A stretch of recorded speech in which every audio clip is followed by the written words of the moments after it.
Welcome everyone to the Yale Career Panel, a candid view of a career in politics, the election process. I'm Trish Takamoto, and I'm going to be the moderator for this panel. For those of you who've never heard of us, our Yale Career Panels are two components: the panels, which we do today, and also our fireside chats, which deal with career issues such as networking or serving on boards.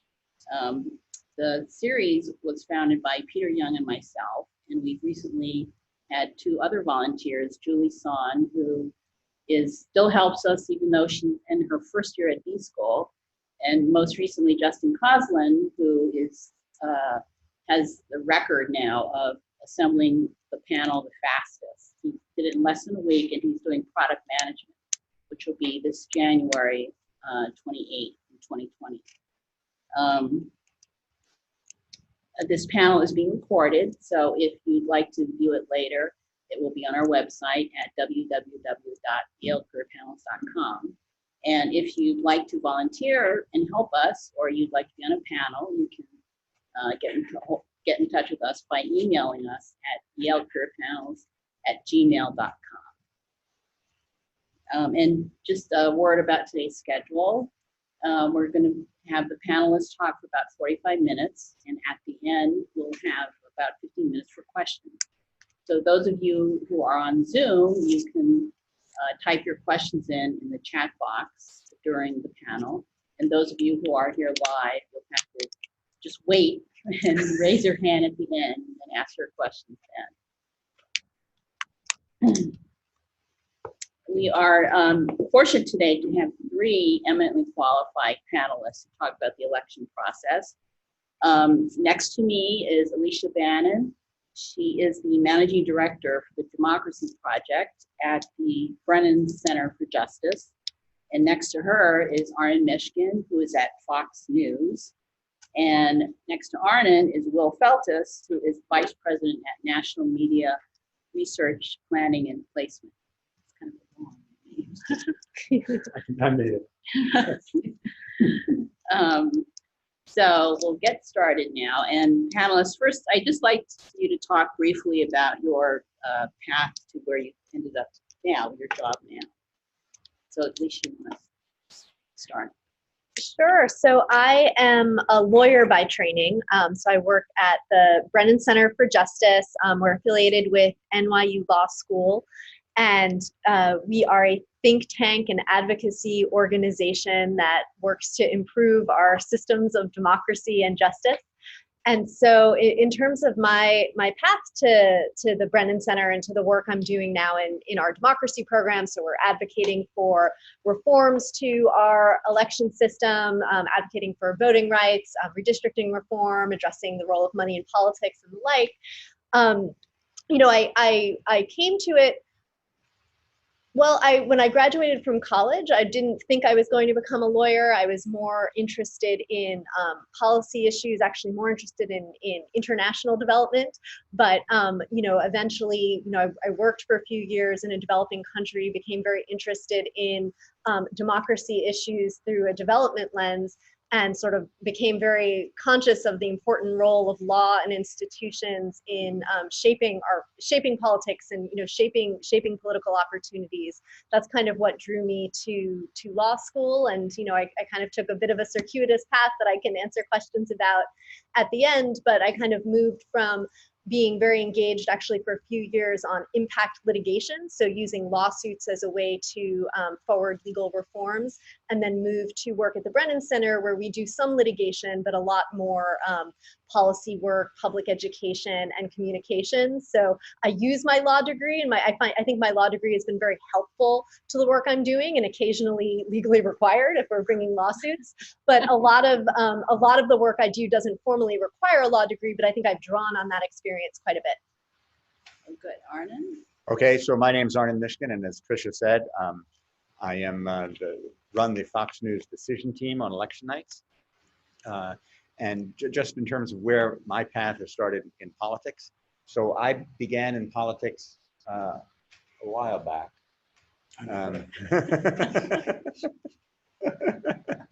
in 1980, in the 1980 campaign, I went to work for a political consultant in New York by a man named David Garth. I think on my third day there, I overheard someone saying, Garth was a well-known Democratic political consultant. I think he was most prominently known for having run John Lindsay's campaign, Ed Koch's campaign, and Hugh Kerry's campaign. Lindsay and Koch for mayor of New York, Kerry for governor of New York. And we were doing a campaign in West Virginia for a Democratic governor, a guy named J. Rockefeller. It was a well-funded campaign. In those days, Garth worked for both Democrats and somewhat more liberal Republicans. And as I was about to say, on my fourth day there, I walked by what is appropriately called in those days the secretary's desk.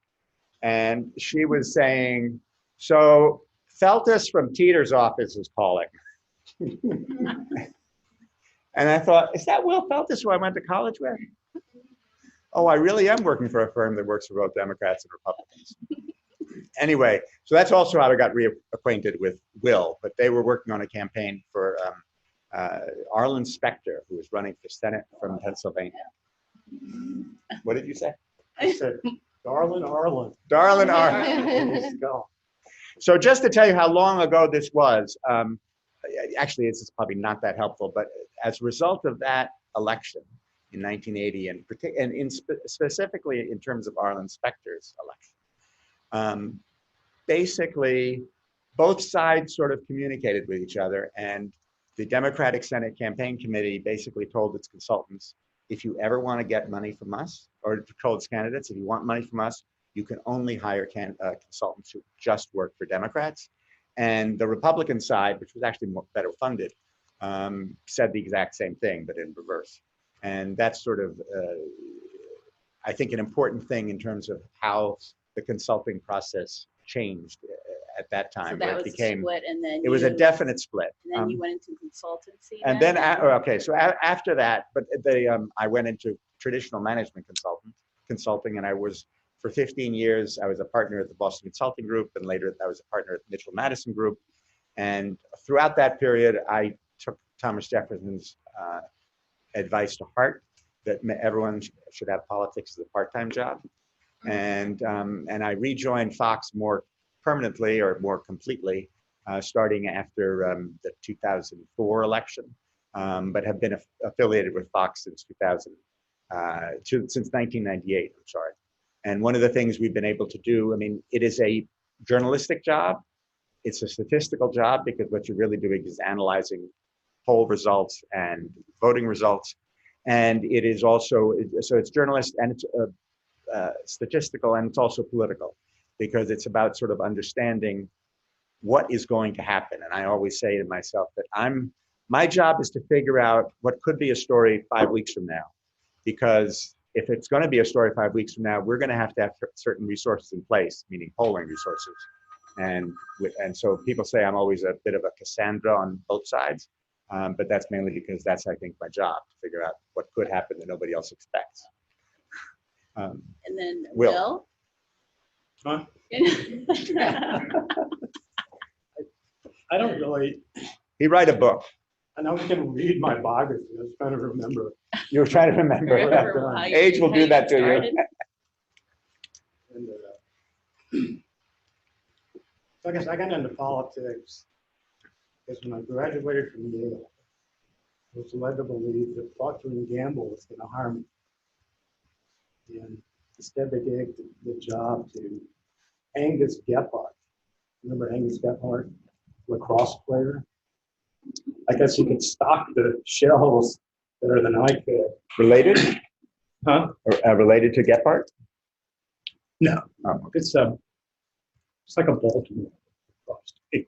But he got the job at Procter & Gamble, and I was unemployed. And my father, I go home to Mississippi, to our beautiful house. Daddy said, boy, here's $500. No, I expect you to be out when that money's gone. This is the difference. Perfect political start then, right? It's the difference in greatest generation parenting and baby boom parenting. So anyway, I in college, I'd interned for a freshman congressman, bad guy. And back then, congressmen had one intern. And you got paid. Anyway, so I was unemployed, so I called Dad. Said, you know, Daddy's thrown me out of the house. It's election year. You know, what can I do? He says, call this man named Haley Barber. What's his name? Haley Barber. It's like Barbour.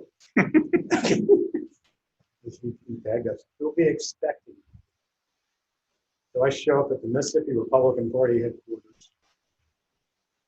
And walk into Haley's office and he looks me up and he goes, Preppy? Still calls me Preppy. Can you write a press release? I said, I don't have it. I've never seen it. I said, show it to me. And he shows me a press release. And I said, do you have those correcting typewriters? He said, yeah. I said, well, I can do it. So I was hired. And then you worked your way up from Well, the House of, well, I was there at the Mississippi Republican Party, and we lost. 76? Jimmy Carter, yeah, Carter. And Mississippi put him over the top. Yes, I remember. And as we say in the book, you learn about campaigns by losing elections. I was kind of learning, maybe I didn't like this too much. But then I applied to the Harvard. And I got in, and I said, Daddy, if you pay for this, I'll get out of town. And then Dad announced he was going to run for the Senate. And so I told Harvard, I'm not coming. I'm going to run for this. wait, so the Senate, federal, not state? No, Fed- U.S. U.S. Senate. Of course, no Republican had ever been elected to a statewide office in Mississippi since the Civil War. So it was kind of a long shot. But we won't. Fortunately, helped a little bit by the fact that independent black candidate in the race, Charles Edwards. Who funded him? Huh? Who funded him? I don't. Oh, come on, there's a statute of limitations. People will blame us on funding. Okay, but how did you get to where you are now? Through you Oh, so different, I quit politics after Thad won.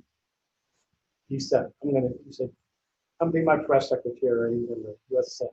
Mhm. I'm like a 25-year-old press secretary. I got to meet all sorts of interesting people. The only thing I did there was fill out my Harvard application again. Because campaigns are one thing. I was not interested in sitting around, being a press secretary. Really. so I mean, would you say that you need an MBA though to work on No, I was campaigns going to get out of it. That's why I went to business to get out of politics. But you always have to have a good summer job when you're in business. And my summer job was working for the pollster, Bob Teeter, whom I'd met. And he said, look, if you, instead of going through all this brouhaha, getting a real job after Harvard, he said, I'll pay you the average Harvard starting salary. Move to Detroit and work on corporate and political stuff. You do that for 2 years, and I'll open a Washington office. You can get out of it. So that was the deal. So I was doing politics and non-political finance, market research, the polling stuff, including Arlen Specter, John Hines, who I liked, died tragically in the airplane. He was a good tennis player. He used to play tennis. Will was on the varsity tennis team at Yale. Hines was good. Different years. Arlen was a squash player. So, but getting back to your career. So now you've ended up at the National Media Research and Planning and Placement. And Here's what. things have been busy there, I would imagine. So I was communications director for a state Republican Party, staff director of the U.S. Senate Republican Conference. We get the idea. You're Get the idea. Well, everyone has it on the invitation. Oh.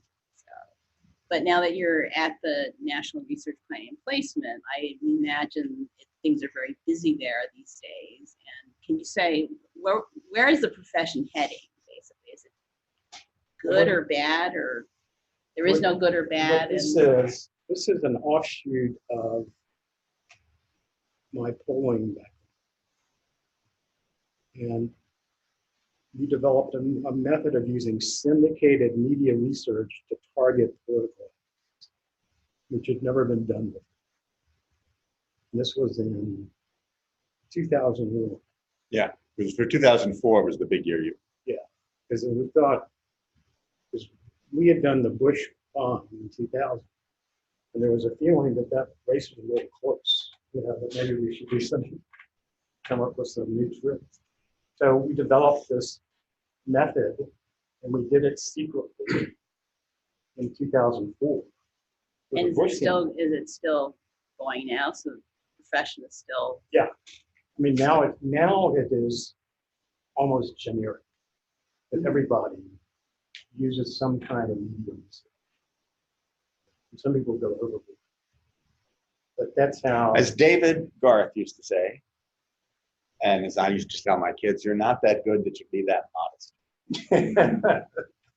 And what they did, which I actually think is quite clever, extremely clever and extremely useful, is figuring out, and I'll give you just the trivial examples, that people who drive Priuses tend to be Democratic, and people who drive Corvettes or Chevys tend to be Republican, which is really trivial right now. And yes, it's pretty obvious, but it gets more sophisticated than that. And there are much more subtle examples of stuff like that, which tells you, well, what do you want? How do you want to target your advertising, which is very important. And if you take that to the extreme, it is basically what Facebook targeting is all about. That we can, do, which we can argue about that, but that's not the point. But the point is, there's a lot of professionalism in making those decisions. And it's always, and so everything is your professions are still expanding and changing. Yeah. There's nothing bad there's no bad parts going down at all. And Alicia, I assume the advocacy that you're doing will always be, strong. I mean, I think there's a real appetite for democracy reform right now. The House of Representatives, the first bill that was introduced in 2018 was H.R. 1, which is a kind of comprehensive democracy reform bill covering money in politics, redistricting, voting rights, and the like. And so, and we've seen at the state level a lot of work and interest around democracy reform. So I think this is an area where there's a lot of work to do and will continue to be a lot of work to do. I mean, I think one thing that's been a challenge for us, and I think others in kind of the progressive advocacy space, especially as a lawyer, is that, the US Supreme Court has become more conservative, just this past year with Justice Kennedy retiring, Justice Kavanaugh taking his place, that's kind of changed is likely, kind of changed the composition of the Supreme Court, the ideological composition of the Supreme Court for a long time. And so, I think something that has been a challenge for, like I said, especially the lawyers, is sort of thinking about how do you, what are those changes going to mean, both in terms of, so money in politics is one area where, we've done a lot of work, but the U.S. Supreme Court has had a perspective on, what the First Amendment allows that, has led to a lot of different reforms being struck down. And so, there was a time where we thought, maybe there will be a newly constituted Supreme Court that would be more amenable to certain kinds of money in politics reforms. And that may not be in the cards, at least in the short term. There's so also your job is getting busier, you would would say. It's never gonna. Well, and I think, and it's shifting. So I think, to And the there's more extent that we interest in thought, right, I think, and there's more of a focus maybe on, political wins and, versus maybe using the courts as, as itself a kind of tool for reform. And so what about the myths versus the realities of what you all do? Are there certain myths that are prevalent, like all polling is true, or All polling is accurate, or it's close to accurate. or the ones you created? But, Are there other myths though that? I think that the biggest myth of working in politics is, now what I'm going to say can easily be taken out of context to be very cynical, and it's really not meant to be cynical. But one of the things I've learned is that people get into politics despite Will's $500 from his father to get out of the house. People generally get into politics out of real belief in what they stand for, and whether that's Democratic or Republican or which part of those parties you choose to belong to, they get into politics with a belief, a sort of an advocacy. You get ahead professionally in politics because of your ability that has nothing to do with what your belief is and what your beliefs are, and that all these organizations, whether they be Democratic or Republican, or whether they be media organizations, or for that matter, law firms that are law efforts that are focused on it, are really focused on, okay, is what this person's doing effective, and can it be effective? And I've seen this time and time again, both when I worked as a political consultant, or also when I worked in journalism, that the people who sort of are very overt about their political beliefs is sort of their suspect. It's like, no, we're here to do a job. And that's not, and you understand why I'm saying that what I said could be taken out of context. I hope it's not interpreted that way. But I really think that that's one of the things I've learned over the years, that sort of like, oh yeah, that's right. That's not who cares? That's what it was. David Axelrod interviewed for the book, and his advice was find somebody to truly believe it. The way he put it, whose values align with you. That's the new way to align. So, and Orrin's right. I quit, turned down a chance to go to a fancy business school because there was a guy I believed in, with Pat Tucker, who wanted to get elected. And then that's how I met Teeter, who also liked very much. And that's how one thing leads to another, but that you do end up working for clients whose values don't necessarily align with yours. They're not out of whack, but they're just, can be very annoying people.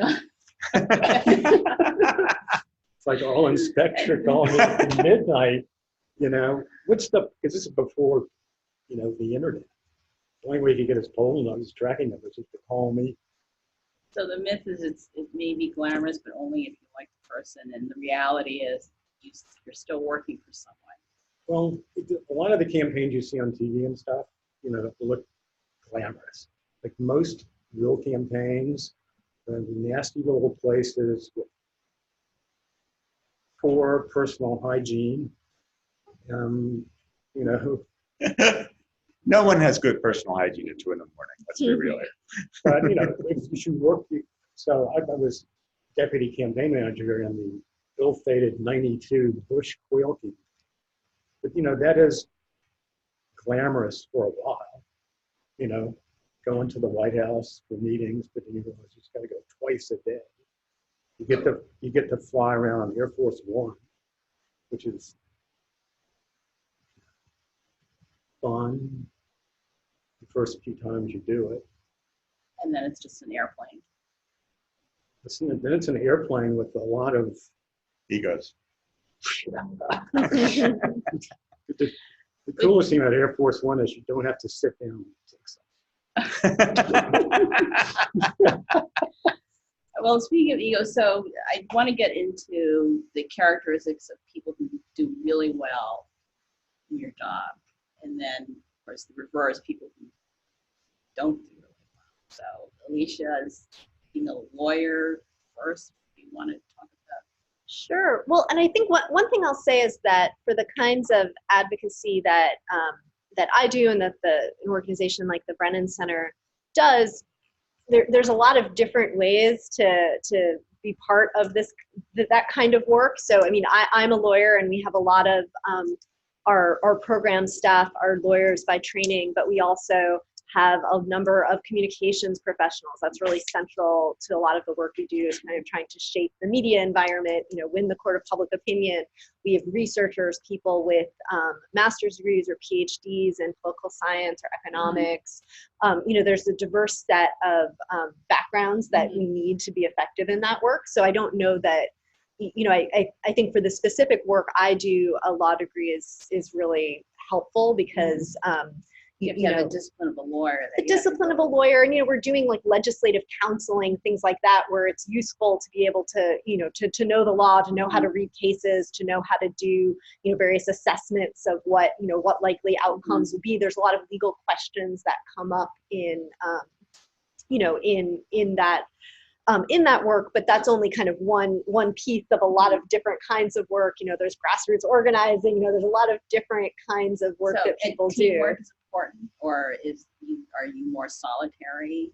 No, teamwork is very important. It's funny. I often say that my very first job right after college, I mentioned I was working in a developing country. I was basically doing program management. It was a lot of like logistics. We had, we were doing various data collection where we read a bunch of vans that had to go to different schools, and it was like a little, logic puzzle of how are we going to get to all the schools in a particular time. And I feel like some of those skills I draw on more often than like my legal background, in terms of just managing stuff, working with a diverse group of people, just like figuring out how to get something done under resource constraints. Like, I think in some ways those are the skills that I feel like have been most important for my career. I mean, I think the other thing to think about is, I work for a nonprofit. We're, 501c3.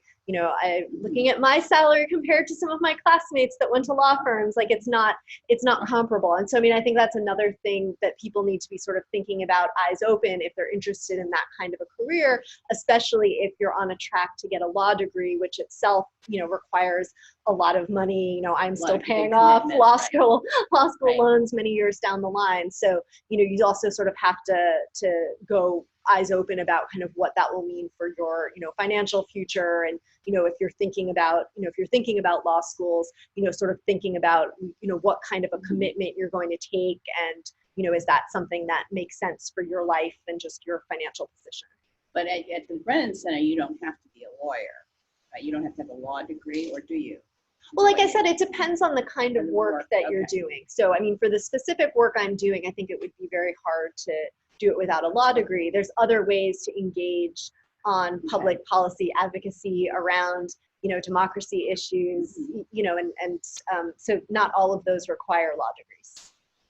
And Arnon, what about characters of people who are good? Well, you write also, so you're sort of solitary in that. Yes, but I don't think you want to talk about writing. I mean, it's fine. Whatever makes the characteristics of a good writer. Usually, it's not necessarily the best. Your job now, though, what really I would argue that in politics, the people I've found to be the most successful are, number one, as Will pointed out, most of political campaigns of all kinds are really done a little bit on the fly, no matter what, and the ability to sort of deal with that, not just travel, but working very late, working out of an office that doesn't really look like an office. Flexibility. The ability to be flexible, the ability to be responsive to insanity, or the insanity. It's like, I'm terribly sorry, but election day is in a week. So no, we can't do anything else.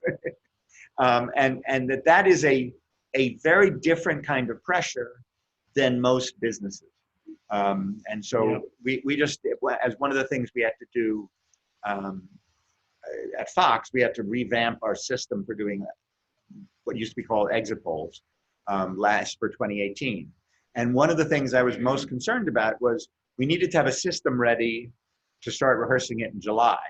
And I realized, wait a minute, any IT system I've ever been involved in always gets delayed for whatever reason, never comes on. And it's sort of like, I needed to get the IT folks or the .com folks at Fox to understand there is this thing called Election Day. It's not like your typical IT project, which can move a month or two and just of necessity does. And that's a very different style of work than I think most businesses are used to, including, you know, massive coding jobs. And I think it permeates the entire efforts around in politics, and that there's a certain kind of person who thrives in that environment, and that there's a certain kind of person who thinks this is the craziest thing I've ever done. And I think that's something that I've noticed affects success. And well, you travel a lot, so I We imagine. used to, but it's like, to your point, there's a Cargill said in the book, he said, so like all kids are not cut out to work in campaigns. He said at least half of them, you know, would be perfect for a senator, or he'd be like a damn senator's job, you know, damn Senate staff job, which is different than politics. And you do have a lot of kids that work in political campaigns because they want. Well, they have the energy They to want a stay up. staff job. So what are the characteristics of people who do very poorly in politics? People who can't deal with, you know, ambiguity. If they like to know what's going to happen, you know, in the future.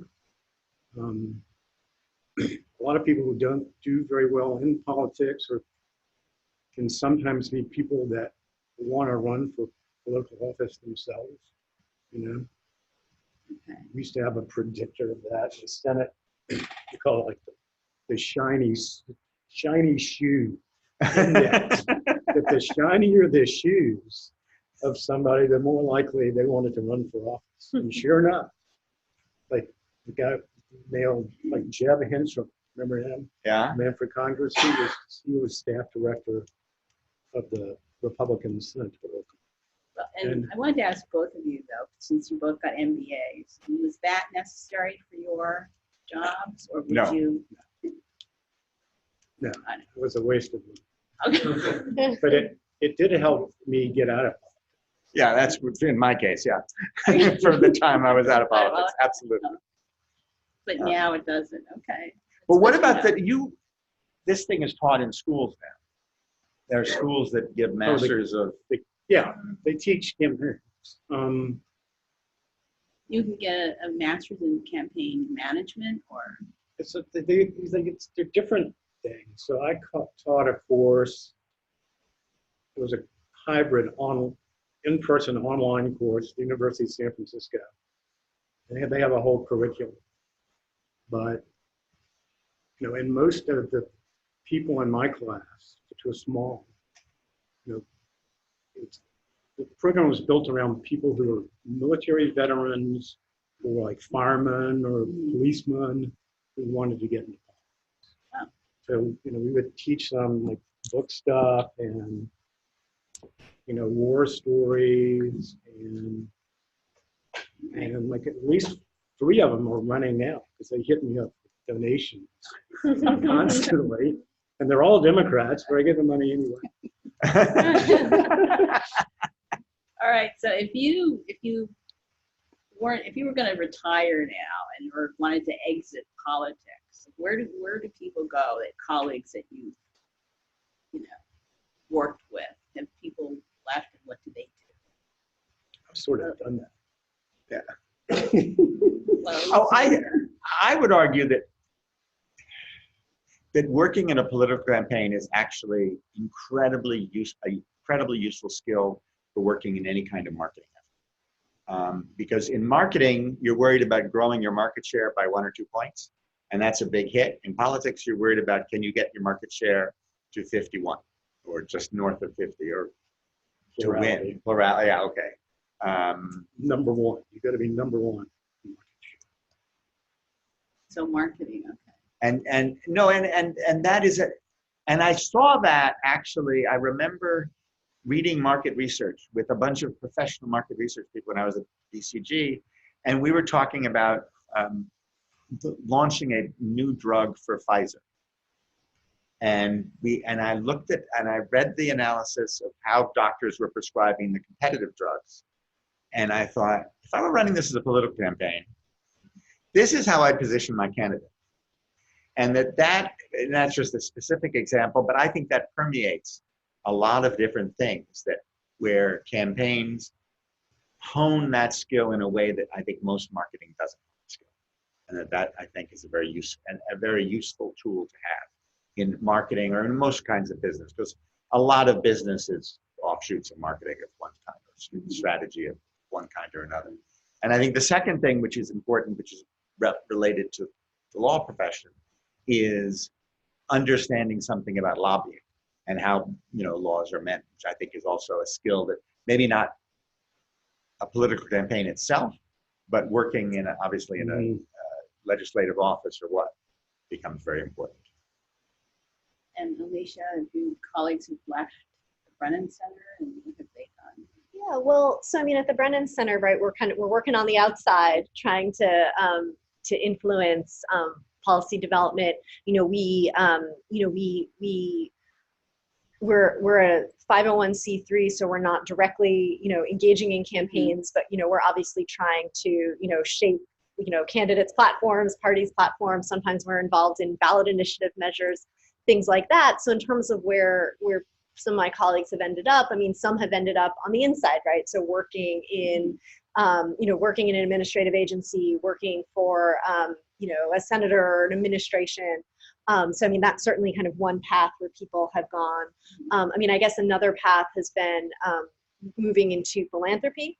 So, we have to be funded, right? And so we interact a lot with, foundations and, donor advisors, things like that. And so, we've had people move into working at foundations or working for donor advisors, things like that, to sort of inform their strategies around some of these kinds of issue areas. So that's another kind of common path. I mean, I guess others go to other kind of peer organizations, like similar groups that are doing this kind of work. We have some people, especially given that our work is more kind of research oriented, we also have people that land in academia. So that's been another common path. Has anyone run for office? It's such a good question. I'm trying to think if anybody has run for office. I'm sure there's some alum somewhere, but it's actually not a very common career path for the work the kind of work that we do. Have a couple journalists. That's another path that people have taken. So, well, you said you're mostly retired now. Is that? Well, I wouldn't putting your feet admit up. people. I just don't go to the office. In October? I only live 10 minutes away. Oh, okay. So I can dash there with the So, other of your colleagues, have they decided that they'd rather run for office as opposed to being at net now? No, we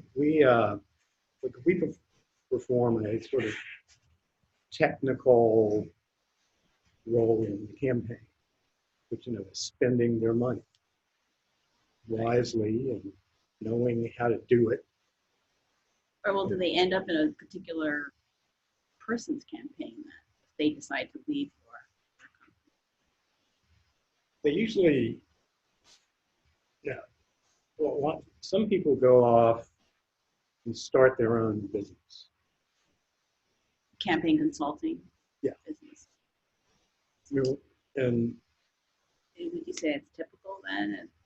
well, that's a common exit strategy. It's a lot of these kids, want to learn how to do it. Mm-hmm.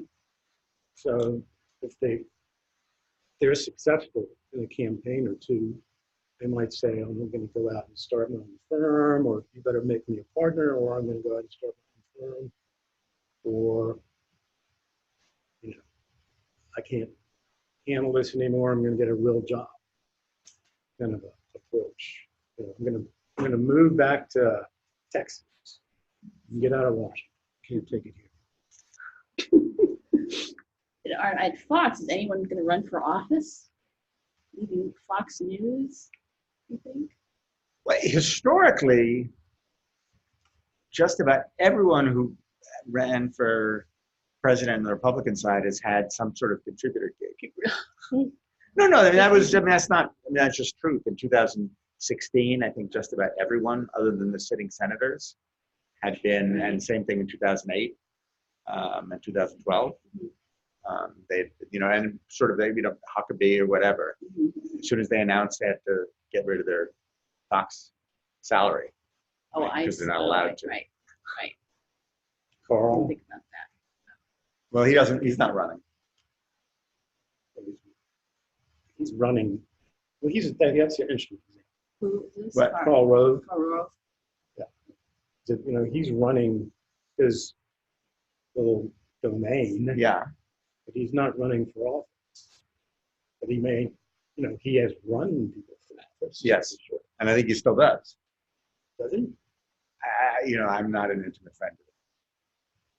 Well, I think we have we could do our questions now, if anyone has any questions. Oh, Linda? My name is Melinda Dallas. Nice to meet you. So I had an experience when I was an undergraduate working on various, and then I like the frenetic pace of it, so I went into sales and trading. Oh, okay. So that would be my kind of parallel for anyone who's listening to considering this.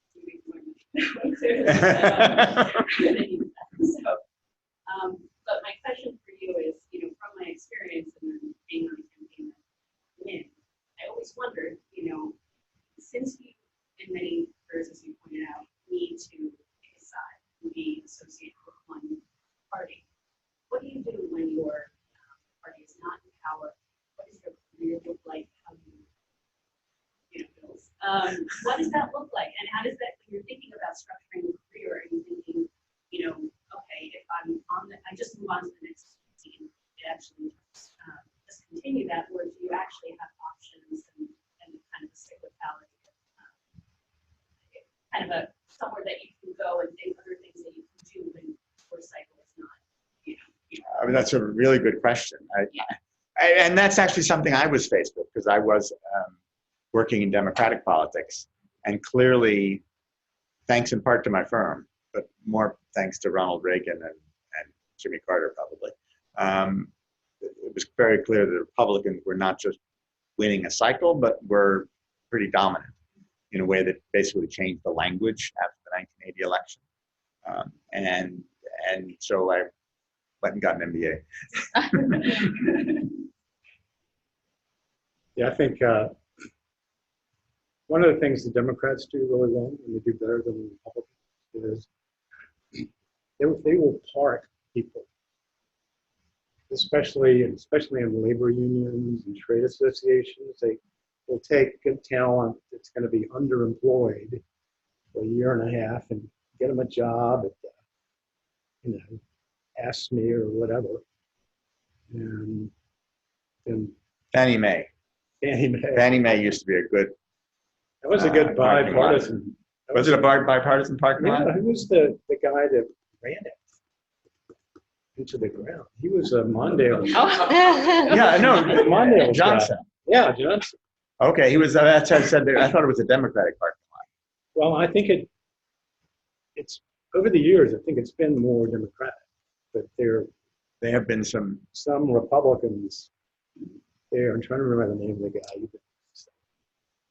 Are there any online questions? Yeah. One question, is it typical, go in and out of political careers and back into the private sector? That's certainly common for government jobs, right? Very often people go 4 years, go out. Is that more common, or is that just, it happens to be true for 2 of you, right? Or 3 of you, actually, right? Yeah. So is that common, or is that what one would expect if you wanted to follow a career sort of a non-candidate? I think that was common when I was younger. My sense is now there are a lot of fairly large firms I mean, it used to be you'd go to a political consulting firm and it'd be a hole in the wall somewhere off, not at a fancy address in New York or for that matter, DC. And the furniture wasn't that fancy or whatever. Now you go to what you think of as a firm and a smaller firm, and it's got a floor of a building, and it does all kinds of political campaigns and all kinds of other stuff. And it has offices all over, and it probably gets some non-political work, but mainly I think it benefits from Alicia's friends on the Supreme Court that have sort of decided that spending money is a First Amendment right. And that, campaigns, I mean, Trump has apparently already raised $1.5 billion.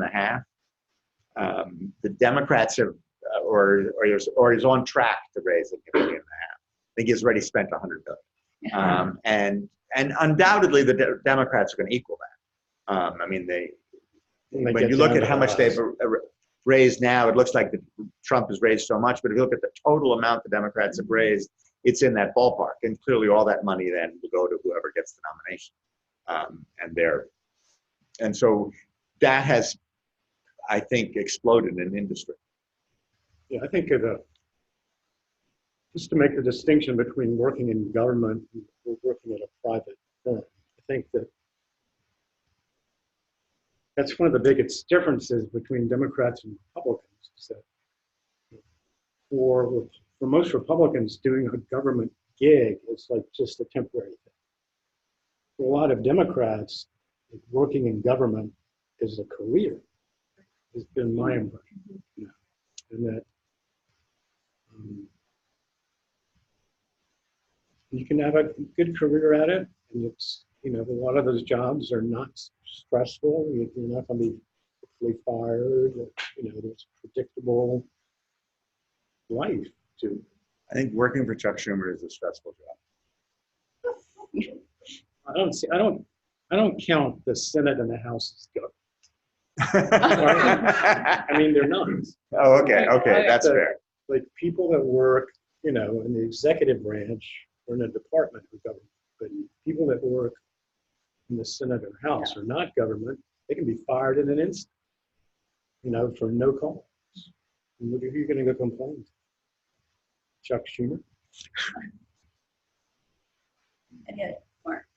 The distinction was brought up earlier about working for a campaign versus for a political consulting firm. You guys can unpack that a little bit. What the difference is. A lot of the political consulting firms, like Arnon said, have expanded to do corporate affairs work or issue advocacy stuff. So, like if you go to like GMMB, which is a big Democratic firm, we're friends with them. We do stuff with them. But they have a group within there that does Democratic campaigns. So I think it's every successful presidential client since 1996 has either hired national media or GMMB. So every president selected, we've done just because we've done it. If you're not going to hire some new kid To do the buy. Yeah, I think only people that want to get in political media buying are people that know nothing about political media buying, because it is a nasty, detail-oriented work, and you keep just very little bit of it. But so GMMB, they have a big corporate. In our firm, we're smaller, but my biggest client is a corporation, which is so nice to have, because there's no, everything's planned out, like for the quarter, like quarter after quarter, and then we'll see an opportunity. We'll go, hey, let's pick a spot. I think NBC's come back with some good rates in the Olympics. I think let's hit it up. But Political campaigns, aren't they planning also? you think so? And don't they need you to do polling or And you research? just do so. So, for example, the manager of a well-known Republican president last week at midnight, calls up a guy in my office and said, "Hey, just an idea. Let's get a spot in the World Series tomorrow." And sure enough, he got it done. $250,000. And I Got a nice write-up on foxnews.com. well, even Democrats were saying nice things about it. But it was, So that's flexibility. So you have to be able Yeah. to handle those midnight and calls. he didn't tell anybody. It's completely secret. And he get to tell. But he got it through clearance at the network, which is not always an easy thing to do. I'm sitting there watching TV. All of a sudden, the Trump stuff. Damn. That looks, and have mixed opinions about some things, but that looks good. Just I think it was a good ad. popping out of the clutter. There's no other political spot around it. Everybody's watching the game live. You're not going to turn away from it because you want to see what's going to happen. Yes. Technology has changed a lot of politics. Certainly the internet. You describe what new job, how has that changed the profession?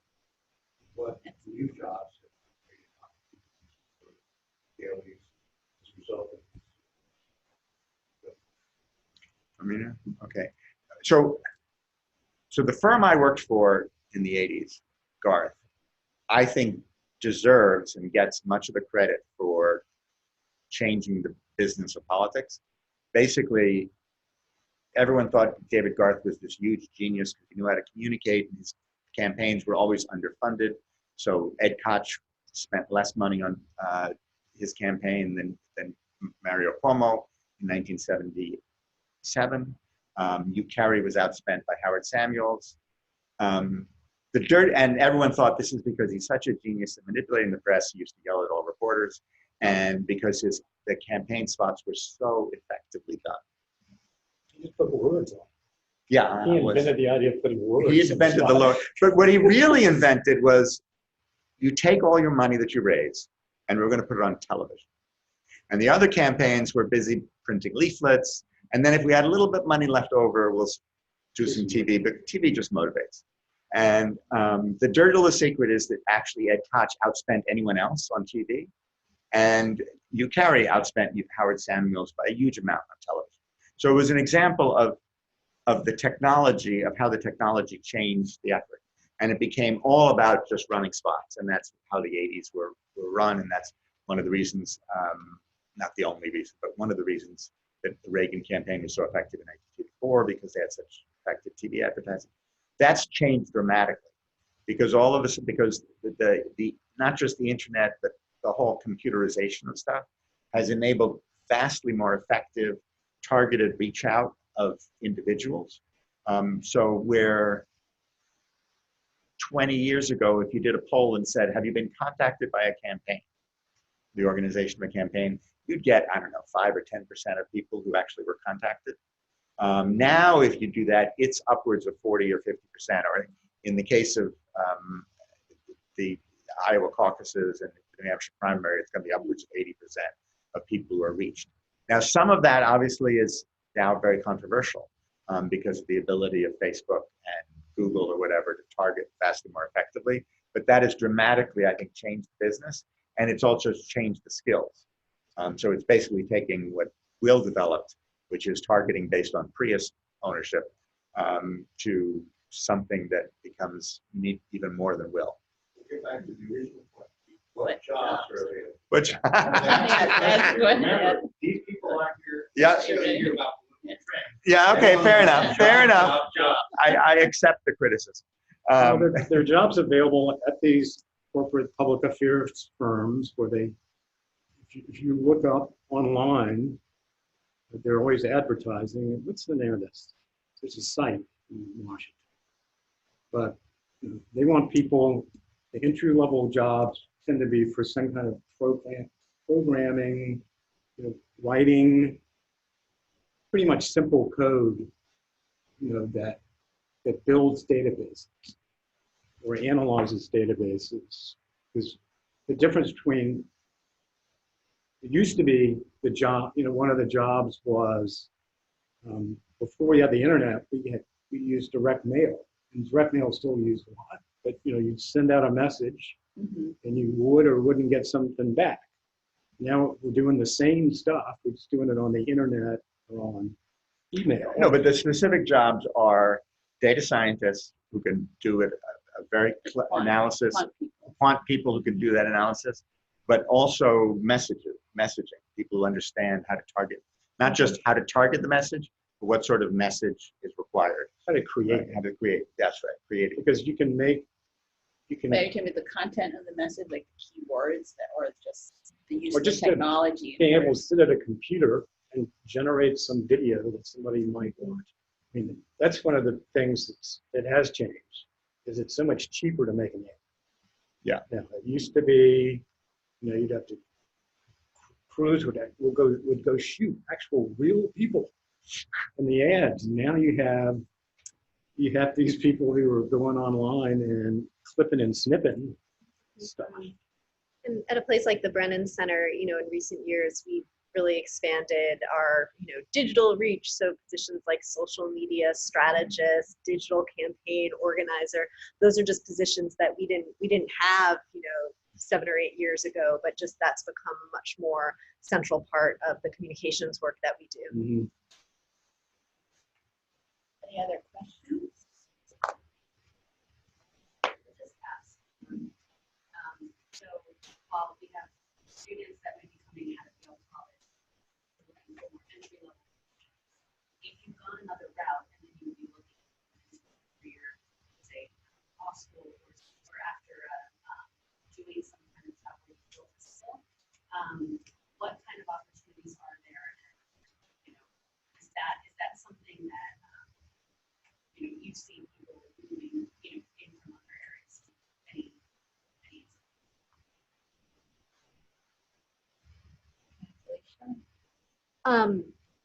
Well, for a place like, just generally, I would say for lawyers who are looking to do, public interest advocacy generally, or like specifically working on kind of democracy issues, it is a competitive field. There's, it's hard to come straight out of law school and, get just a full-time, staff attorney job at a place like the Brennan Center. I think that, myself, early in my career, I actually had a public interest fellowship that I got that paid for a year working at the Brennan Center, and then I left and did other things, and then later came back. And so that was a really helpful, that was a way to kind of get my foot in the door, network, known quantity, and that opened up a bunch of opportunities going later on. And I do know at Yale Law School, there are also, other fellowships that are focused on people that want to work, not I think on political campaigns per se, but sort of doing more, working in, working for as staff at a, for a member of Congress, or who are working kind of broadly on advocacy campaigns. And so I think, looking for those fellowships maybe as a way to, get your foot in the door can be really helpful. On page 52 of the book is an ad, 2012 Obama ad, advertising for jobs in his campaign. And it's incredible, the stuff that they're looking for. What were they looking for? It's all data. Yeah. Data nerds, but they're very specific, SQL, the specific kinds of stuff. I think it's not saying that. Well, Anything else? I think that on the, if someone is a lawyer who's interested in getting into it, that to me that, that there continues to be a huge need for election law. Election law is incredibly complicated. The navigation of how you allow, all these campaigns are really not funded by themselves. They're funded by these, the third party, what are they called? Like super PAC? Super PACs and the like, and figuring out how you Karl Rove calls play bridge with the campaign over what you can and cannot say to them, is a massive field, legal field. And so that to me is something that lawyers who are very effective at that can get involved at a very That is clear a level. growth area. And then I think there's also a growth area for people who know something about issues, because I think that, you know, obviously the campaign itself is fought in slogans and Twitter tweets, but underlying it all, and not just in the Elizabeth Warren's campaign, is a sort of foundation of real understanding of what the issues are, and the ability to understand which of those footnotes in the issue can become a massive problem for the campaign. And so that, which is not a legal skill, but is a sort of the skill that a lot of Yale graduates have, I think is a very important component of a campaign, even though it's obviously not the most glamorous part. Okay, well, we've run out of time, and first I'd like to thank our panelists, Alicia Bannon, Arnon Mishkin, and Will Feltus for joining us today, and thank our live audience for coming. This panel has been recorded at our website, www.yalecareerpanel.com. And just as a reminder, we'll have product management and careers in medicine in the spring, and the dates and times will be on the website. And we hope to see all of you next week. Thank you.